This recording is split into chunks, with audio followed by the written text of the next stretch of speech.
গতকালকে রাতে এক ভদ্রলোক রাত 10টার পরে ফুড পান্ডায় 2200 টাকার অর্ডার করে রাইডার যখন খাবারটা রিসিভ করে আমাদের থেকে তাকে ফোন করে, সে বলে বাচ্চা ভুল করে অর্ডারটা করে ফেলছে। এখন 2200 টাকার অর্ডার সে করছে, ওইখানে 3-4টা আইটেম ছিল। 3-4টা আইটেম মিলে 2200 টাকার অর্ডারটা একদম প্লেস করে অর্ডারটা করছে, এটা বাচ্চা কখনো করতে পারে?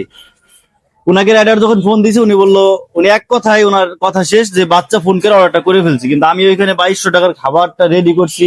একটা রাইডার ওই খাবারটা যদি ক্যান্সেল হয়, রাইডারকে তার ওই লোকেশনে যাইতে হবে, আর লোকেশনে গিয়ে অর্ডারটা ক্যান্সেল করতে না হইলেও 1 ঘন্টার মতন সময় লাগে।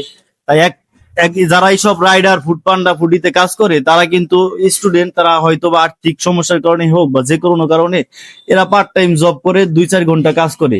তার মধ্যে থেকে যদি তার একটা অর্ডারে তার একটু মাত্র ভুলের কারণে বা ফাজলামো বলেন যেটাই হোক, তার এই ভুলের কারণে সেই লোকটার 1 ঘন্টা মনে করে নষ্ট হয়ে গেল, সে কিন্তু 1 ঘন্টায় কোনো পেমেন্ট পায় না। আর আমাদেরও কিন্তু এখানে ধরেন একটা ক্ষতি হয়। আমরা যদি মনে করেন, যদি সেই লোক আমাদের কোনো ক্ষতির জন্য সেটা করে থাকে, তাহলে সে এটা ভুল করবে। কারণ আমাদের ইউনিক বার্গারে ফুড পান্ডার ক্যান্সেল অর্ডার রিসিভ করা হয় না, কারণ এটা থেকে আমরা পেমেন্টটা পেয়ে যাই। আমরা এখান থেকে 40% পেমেন্ট পাই, আর যেটা উইদাউট চার্জ, এটা কোনো চার্জ ছাড়াই আমরা এখান থেকে 40% পেমেন্ট পাই। আর ফুড পান্ডার যে 30% চার্জটা কাটে, ওই চার্জটাও কাটবে না। তাই 40% যদি আমরা পেয়ে যাই, হয়তো বা আমাদের এখানে সামান্য কিছু লস থাকে, কারণ 30% লস আমাদের এখানে হয়। মানে লাভটা না হইলেও খরচটা ধরেন কাছাকাছি ওখানে উঠার একটা সম্ভাবনা থাকে। তাই আমাদের তো ওইটাই কোনো সমস্যা তেমন একটা হয় না, কিন্তু এখানে রাইডারের একটা সমস্যা হয়।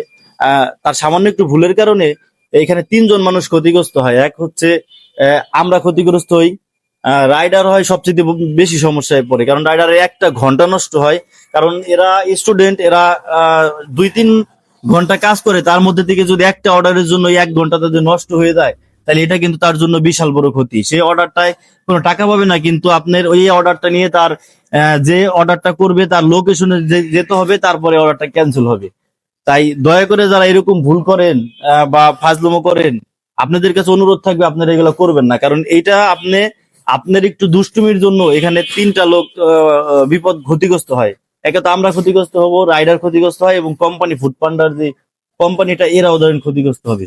তাই আপনাদের কাছে আশা রাখবো, আপনারা এমন ভুল করবেন না। কারণ এটা আল্লাহ তাআলা, আপনার কারো কেউ যদি অন্যের ক্ষতি করতে চায়, তাহলে আল্লাহ তাআলা তার নিজের ক্ষতি এক করে, এটা আমরা সকলেই জানি। তা আপনি অন্যজনের ক্ষতি যদি ইচ্ছাকৃত ভাবে করতে যান, তাহলে একটা সময় দেখবেন ওই ক্ষতি আপনার নিজের হয়ে যেতে পারে।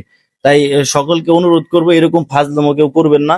যারা খাবারটা নিবেন না, তারা অর্ডার করবেন না। যাদের প্রয়োজন তারাই শুধু অর্ডার করবেন। এই যে এটা দেখেন, আমার গতকালকের এখানে 2টাই ক্যান্সেল অর্ডার।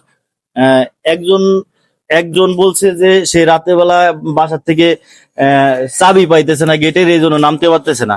ভাইয়া, তুমি জানো যে তোমার গেটের চাবিটা তুমি নিতে পারবা না, তাহলে তুমি অর্ডারটা কেন করলা?